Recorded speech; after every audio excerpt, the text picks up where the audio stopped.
My name is Daniel Carter, and until that night, my life was simple. I don't need much, I used to tell Emily. Just you, peace, and a future we build together. She would laugh and say, "You talk like an old man." "And you love it," I'd reply. She did. Or at least, I thought she did. I worked a steady job, saved carefully, and planned quietly. Love, to me, was consistency. Showing up. Staying. Emily said she admired that. "You're safe," she once told me. I smiled, proud of that word. I didn't know safe could sound like an insult later. Jason didn't share my confidence. "She's changing, man," he said one evening while we sat in his car. "She's stressed," I replied. "She's distant. She's busy." He sighed. "You always explain things for her." "Because I trust her. Blind trust breaks people." I laughed. "You watch too many dramas." Jason looked at me and said quietly, "I hope I'm wrong." I didn't tell him about the ring. I wanted it to be perfect. I wanted silence, surprise, and a yes that echoed forever. I checked the small velvet box every night like a ritual. Still there. Still real. "She's going to cry," I whispered to myself once. Good tears. The cafe was warm and familiar. Emily loved the window seat. "I'll be there at 7, she texted earlier. "Take your time," I replied. "I'm not going anywhere."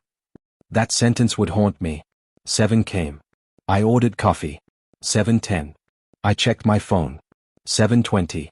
I smiled at the door every time it opened. 7:30. I typed, "You close?" No reply. I told myself not to panic. "Relax, Daniel," I whispered. "Traffic happens." At 7:45, I called her. It rang once, then stopped. Again. Off. My chest tightened. "She wouldn't forget," I said out loud. The waiter asked, "Everything okay?" "Yeah," I lied. "She's just late." 8 o'clock arrived like a warning. I messaged again. "I'm here." Nothing. I opened our chat and reread old messages. "Forever. Always us.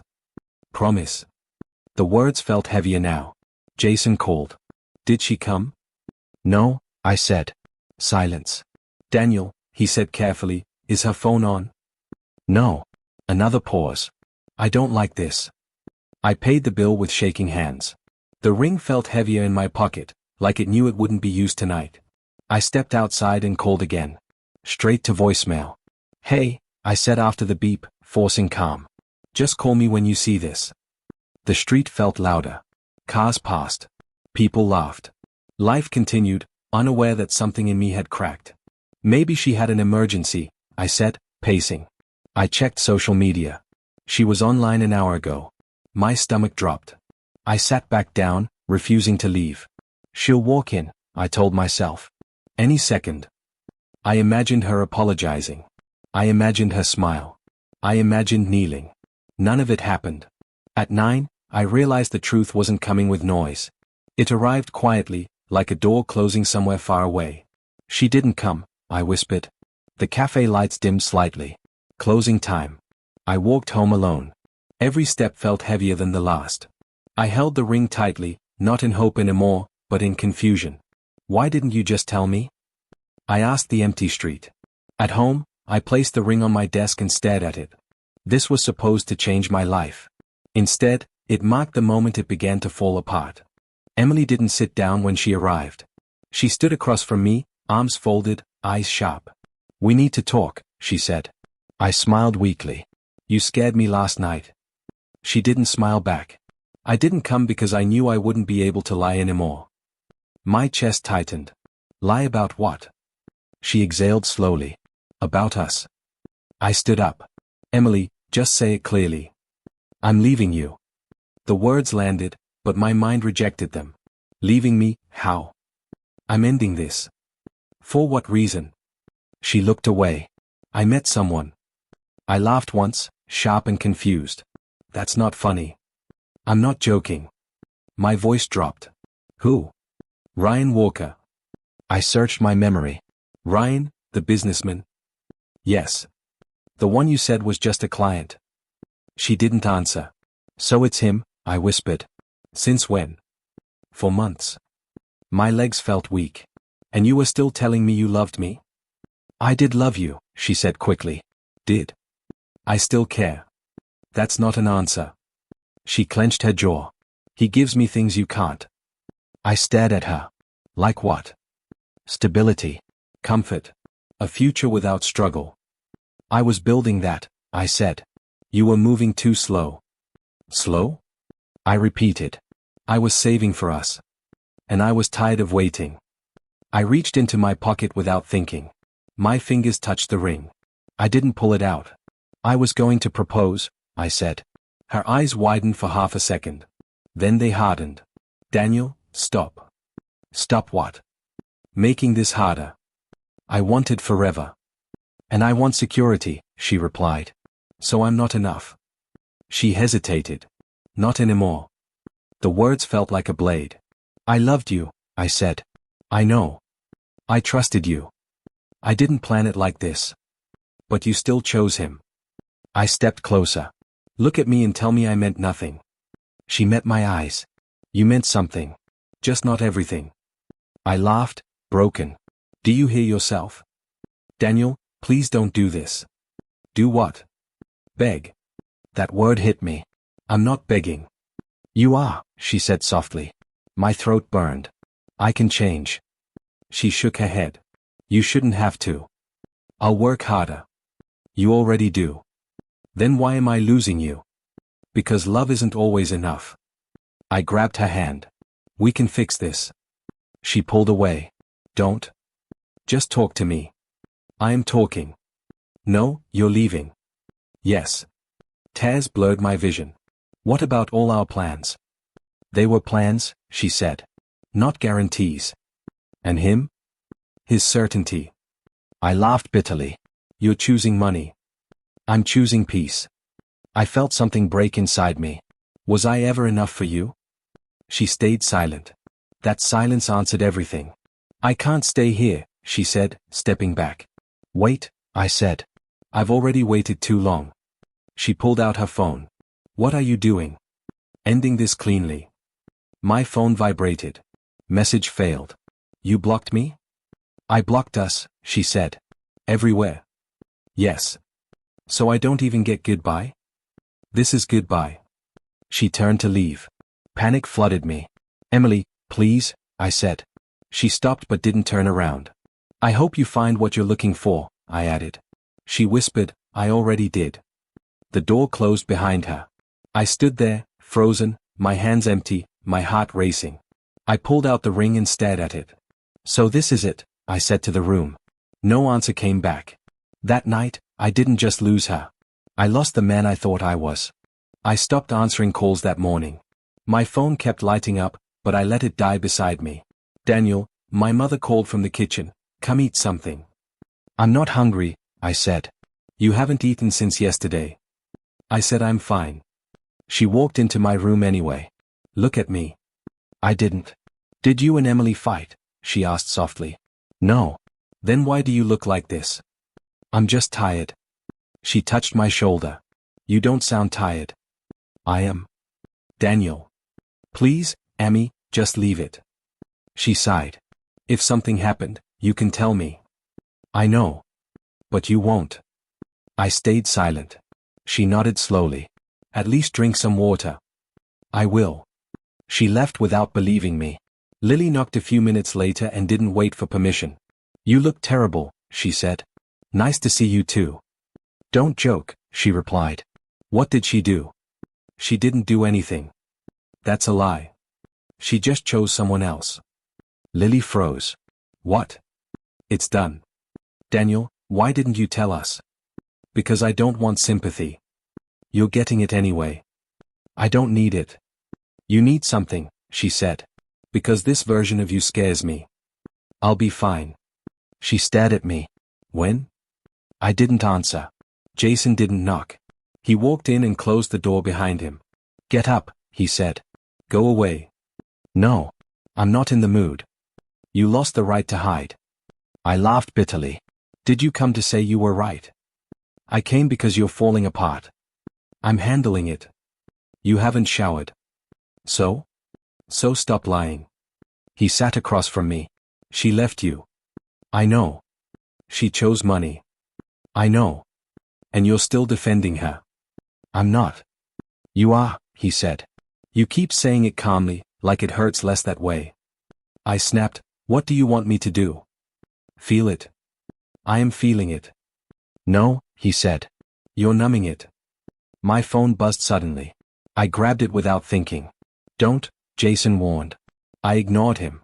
There it was. Emily. Engaged. Her hand wrapped around Ryan's arm. The ring shining. My chest tightened so hard I thought I'd pass out. Jason cursed. Daniel. I stared at the screen. She looks happy. She looks staged. She moved on fast. She was already gone. I swallowed. I wasn't enough. Stop, he said. It's true. No, it's not. She chose him. She chose convenience. My hands started shaking. I begged her. I know. I promised to change. I know. And she still left. Jason leaned forward. Listen to me. I shook my head. I don't want advice. Too bad, he said. You didn't lose because you were weak. You lost because you loved someone who didn't value loyalty. I whispered, then why does it hurt this much? Because you were real. I locked my phone and threw it on the bed. I can't keep doing this, I said. Doing what? Waiting. Checking. Hoping. Jason nodded. Then stop. How? By choosing yourself, even if it's ugly. After he left, the room felt empty again. I lay back and stared at the ceiling. I'm done, I said quietly. No one answered. I didn't block Emily. I didn't send a message either. I just stopped reaching. That night, exhaustion finally won. Not strength. Not healing. Just tiredness. And for the first time, I let myself sleep without dreaming of her. Emily disappeared without warning. One morning I opened my phone and said, this can't be real. Her profile was gone. Every photo. Every comment. Every trace. I refreshed the page again. Come on. Nothing loaded. I searched her name. Where did you go? Silence answered. Jason called. You see it? Yes. She wiped everything. Why would she do that? That's not the scary part, he said. What is? Ryan's company. I frowned. What about it? It's crashing. That fast. Faster, he replied. Deals pulled out. Accounts frozen. I leaned back. That doesn't make sense. It does if you know Ryan. I don't. You're about to. Later that day, Mark Evans messaged me. Hey, Daniel. You busy? A little. What's up? Have you heard about Ryan Walker? I've heard rumors. They're not rumors. I hesitated. What happened? Mark replied, fraud investigation. Big one. My fingers froze. You're sure? I typed. Very. We met that evening. Mark looked nervous. You didn't hear this from me, he said.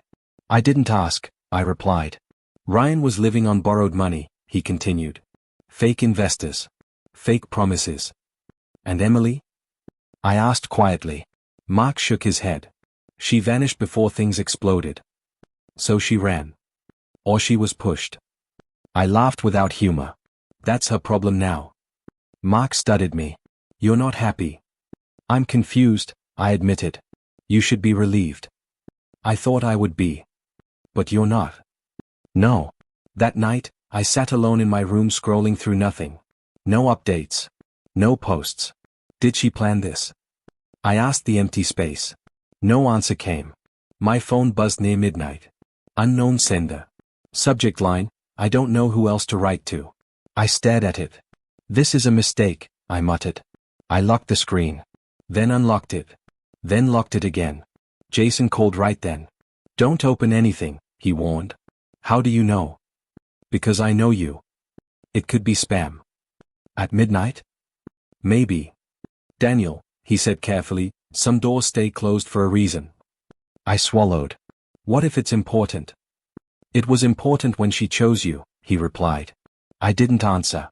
After the call ended, the room felt smaller. My thoughts were louder. If it's not her, I'll delete it, I said. I opened the email header. No name. Just an address I didn't recognize. My heart started racing. This is stupid, I whispered. I stood up, paced, then sat again. You don't owe her anything, I told myself. But curiosity didn't care about logic. I hovered over the message. I just want to know, I said. I thought about the cafe. The ring. The photo. I won't reply, I promised. I clicked open. The screen filled with words instantly. Too many. I closed it again. My hands shook. Why now? I asked out loud. The email notification stayed there, glowing quietly. I lay back on the bed and stared at the ceiling. Whatever this is, I said, it already found me. My phone buzzed again. Same sender. No text this time. Just a single line preview. I never meant to hurt you. My chest tightened. That's impossible, I whispered. I sat up slowly, my pulse loud in my ears. You disappeared, I said. You don't get to explain. I turned the phone face down and walked to the window. The street below was quiet. Maybe I should ignore it, I said. But my mind was already reading the words I hadn't finished yet. I picked up the phone again and unlocked it. This doesn't change anything, I warned myself. I opened the email fully and took a breath. Whatever waited inside wasn't silence anymore.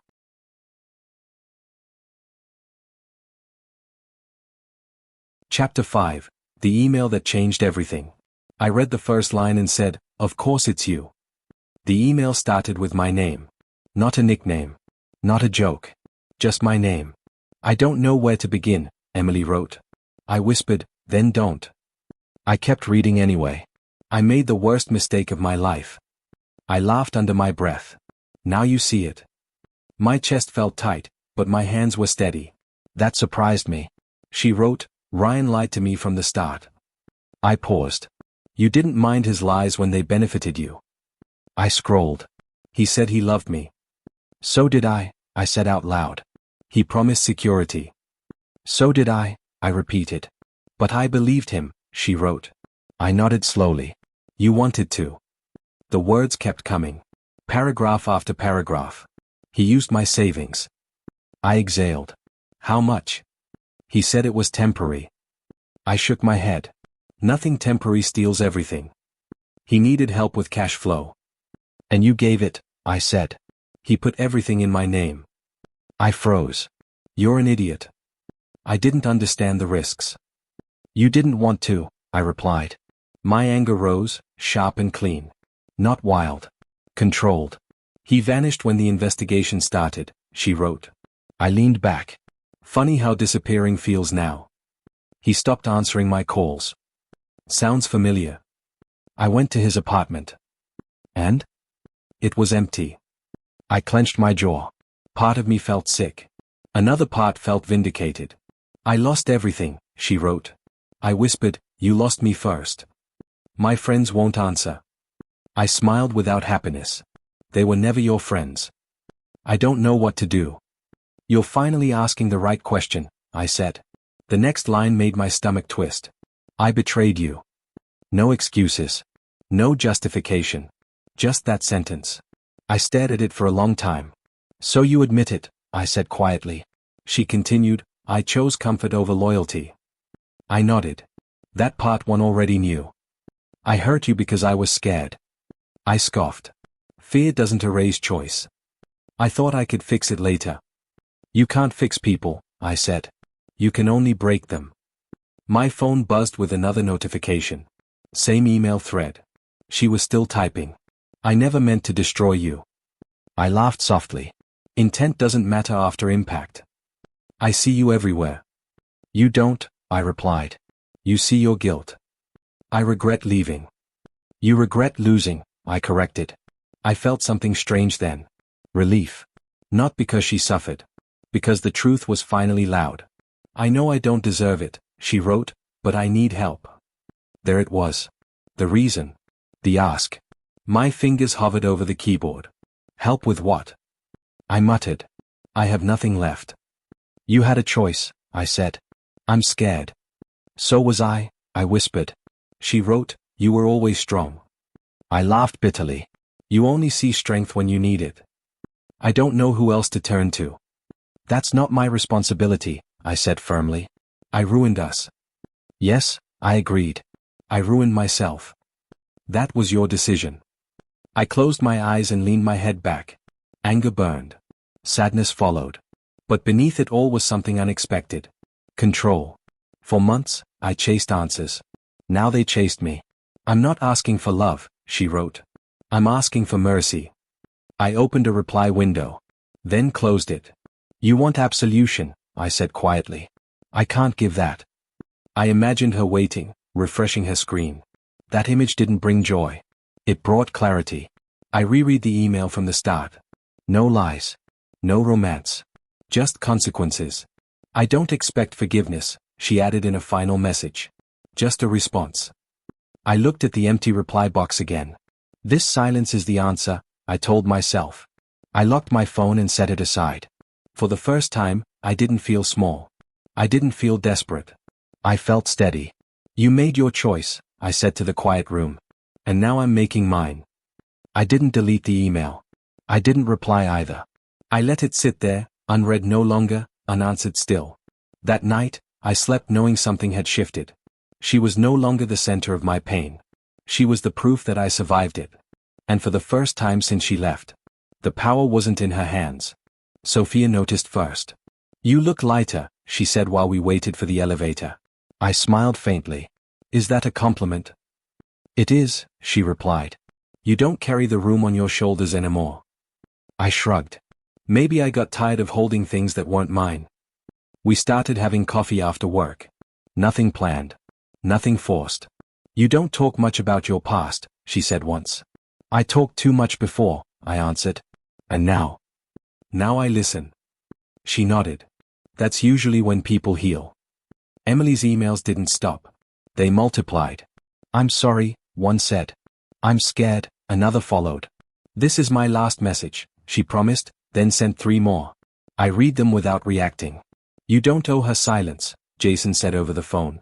I know, I replied. I choose it. Sophia never asked details. She just observed. You seem calmer, she said during lunch. I sleep now, I told her. That matters. It does. She smiled gently. Peace is underrated.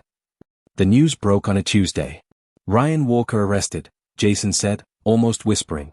For what? Fraud. Embezzlement. Everything. I closed my eyes. So it's real. It's over, he said. For him, I corrected. Mark messaged me minutes later. You here? Yes. Emily's name is everywhere. I sighed. I figured. People are talking. They always do. She's not denying it. I wouldn't either. Sophia noticed my distraction. Bad news? She asked. Old news catching up, I said. She tilted her head. Does it hurt? No, I answered honestly. It ended. She studied me. That's rare. Pain doesn't last when truth shows up, I said. Emily sent another email that night. They hate me, she wrote. They loved you once, I replied in my head.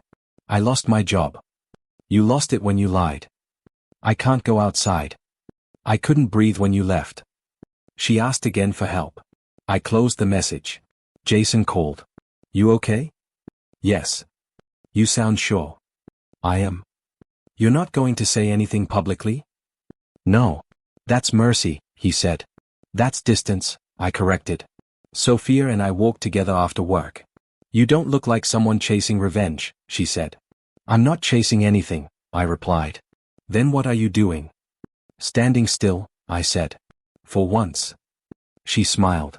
That takes strength. The internet moved fast. Accusations. Screenshots. Stories. Emily's name lost its shine. Ryan's power evaporated. I watched none of it closely. Why don't you care? Lily asked. Because it's not my story anymore, I said. That night, Emily sent one last message. I deserve this, she wrote. I whispered, yes. I wish I had listened to you. So do I said quietly. But I didn't reply. Sophia texted me later. Did you eat? Yes. Did you sleep? I will. She sent a simple smile emoji. No pressure. No questions. Just presence. I lay in bed and stared at the ceiling. For the first time in weeks, my thoughts didn't race. No rehearsed arguments. No imagined apologies. Just silence. Thank you, I said softly. Not to Emily. Not to fate. To myself. My phone buzzed again. News alert. Ryan Walker denied bail. I locked the screen. Emily's reputation crumbled publicly. I didn't add to it. I didn't defend her either. I let the world decide. Sophia's words echoed in my mind. Peace is underrated. She was right. I closed my eyes. No anger. No satisfaction. Just rest. That night, I slept deeply. Not because everything was fixed, but because nothing was chasing me anymore. And that was enough.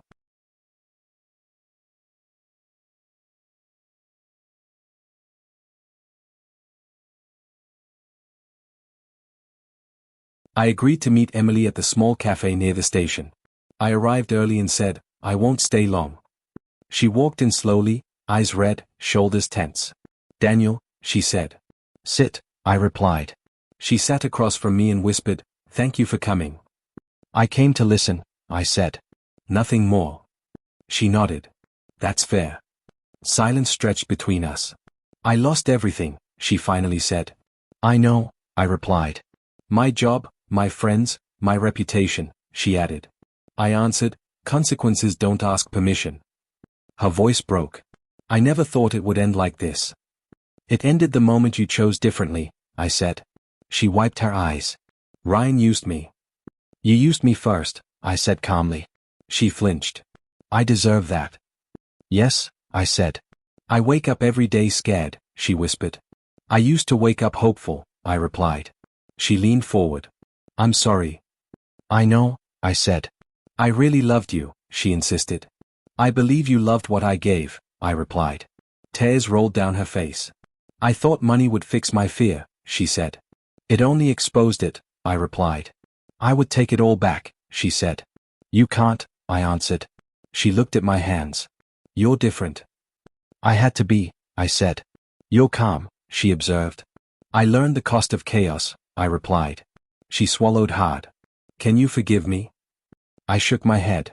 No. Her shoulders sagged. I didn't come for revenge, I continued. I came for honesty. She whispered, do you hate me? No, I said. That hurts more, she admitted. Hate keeps people connected, I replied. She stared at the table. I ruined us. You chose yourself, I said. And lost you, she added. Yes, I said. Her hands trembled. I don't expect another chance. There isn't one, I replied. I just needed to see you, she said. Now you have, I answered. She took a shaky breath. You were my safe place. I was, I said. And I destroyed it, she said. You walked away from it, I corrected. She nodded slowly. What happens now? Now you live with your choices, I said. And you? She asked. I live with my growth, I replied. She looked up, eyes searching. Are you happy? I'm peaceful, I said. That's worse, she whispered. For you? I replied. She reached for my hand and stopped herself. I won't touch you, she said. Thank you, I replied. We sat quietly for a moment. I'm proud of you, she said softly. I didn't do this for you, I answered. She stood up slowly. This is goodbye. Yes, I said. I hope you find someone who chooses you, she added. I already did, I replied. She paused. Who? Myself, I said. She nodded, tears falling again, and turned away. I watched her leave without standing. The door closed gently behind her. I exhaled and said quietly, that chapter is finished. For the first time, I didn't feel smaller than her. I felt taller. Losing me was the cost of her choices. And this time, the truth stayed with her, not me. Work became quiet in a good way. You're focused, my manager said. I finally am, I replied. You want more responsibility? Yes, I said without hesitation. That's new, he smiled. So am I. At home, my mother noticed first. You eat properly now, she said. I was starving before, I answered. For food? She asked. For peace, I replied. She smiled and said, I prayed for that. Lily leaned against the doorway one evening. You don't look broken anymore, she said. I'm not, I answered. You don't even talk about her. I don't need to, I replied. That means you're healing, she said. I think it means I healed, I corrected. Sophia stayed gentle. Coffee? She asked one afternoon. Sure, I said. She watched me stir my cup. You're not distracted today, she noted. I'm present, I replied. She smiled. That's rare. So are you, I said honestly. We didn't rush anything. I'm not looking for anything, I told her. I'm not offering anything, she replied. That made me laugh. Then what is this? I asked. It's two people choosing calm, she said. I like that, I replied. Jason noticed too. You stopped talking about revenge, he said. I never wanted it, I replied. Still, he said, you could have enjoyed the fall. I enjoyed the quiet instead, I answered. He nodded. That suits you better. My phone buzzed late one night. Unknown sender. I knew before opening it. I'm not ready, I whispered. But I read it anyway. Daniel, Emily wrote, this is my last message. I sighed. You said that before. I won't contact you again, she continued. I believe you, I said softly. I just wanted to say thank you, she wrote. For what? I asked the screen. For showing me who I wasn't ready to be, she wrote. I read slowly. I don't blame you anymore, she added. That's good, I said. I blame myself, she continued. That's honest, I replied. I hope you're happy, she wrote. I am peaceful, I said. That's enough. She ended with, goodbye, Daniel. I stared at the word. Goodbye, I repeated. I didn't reply. Not because I was angry. Not because I wanted power. But because some conversations end naturally. I locked my phone and set it down. Sophia texted seconds later. You okay? Yes, I replied. Want to walk tomorrow? I'd like that, I answered. I looked around my room. No memories burned. No echoes shouted. Just space. The ring money paid for my mother's medical bills. You didn't have to, she said. I wanted to, I replied. That girl would be proud, she added. I don't live for her pride, I said gently. At work, I was offered a promotion. You earned it, my manager said. I stayed, I replied. That counts, he smiled. Sophia and I sat on a park bench one evening. You don't talk about your scars, she said. I don't bleed anymore, I replied. She nodded. That's healthy. I think so too, I said. She looked at me. What do you want now? I thought for a moment. I want a life that doesn't need repair, I said. She smiled softly. That's a good answer. That night, I lay in bed without noise in my head. No arguments. No imagined endings. Just rest. I whispered, I'm okay. And for the first time. It wasn't something I was trying to believe. I walked into the cafe quietly, just as I had the first day I planned to propose. Back again? The barista asked. Just thinking, I said. You look different, she observed. Maybe I am, I replied. I sat at the same corner table, the one by the window. I touched the spot where I had waited for her. The memory wasn't sharp. It was heavy. I whispered, you taught me everything about loss. Jason called me yesterday. Don't romanticize pain, he warned. I'm not, I replied. I'm reflecting, I said. That's healthier, he said. Sophia would have reminded me too. Lessons are better than grudges, she said once. I thought of her now, smiling softly. I've learned, I whispered to myself. Emily's face crossed my mind. I didn't feel anger. Not even regret. Just understanding. You made your choices, I said quietly. And I made mine. I remembered her words from our last meeting. You walked away from it, I had said. Yes, she had nodded. And now? I'm standing, I whispered. I watched couples pass outside. I thought about the man I had been, desperate, broken. And the man I had become. Strong. Calm. Me. I didn't win through revenge, I said to the empty cafe. I won through growth. A waiter approached. Coffee, sir? Yes, black, I said. He nodded and left. I looked at the people around me. Everyone lived their own stories. No one knew mine fully. And that was okay. I imagined telling Jason. I didn't chase her anymore, I would say. I let life take its course. He would smile. That's progress, he'd say. I smiled faintly to myself. For the first time, the past didn't hurt. It shaped me. Not into bitterness. Not into obsession. Into clarity. The coffee arrived. I held the cup, felt its warmth. Comfort, I whispered. Finally. I looked outside again. Sunlight reflected on the glass. I saw my own reflection, calm and steady. A man who knew his worth. I stood slowly. I didn't rush. I didn't linger. I walked toward the door. Goodbye, I whispered to the cafe. Not to Emily. Not to the past. To the part of me that needed her to define me. I stepped outside. Breathing felt lighter. Every step was mine. Every step reminded me, I am enough. I didn't look back. I didn't glance at the door. I walked into the sunlight, steady, free. And for the first time, truly, I felt whole.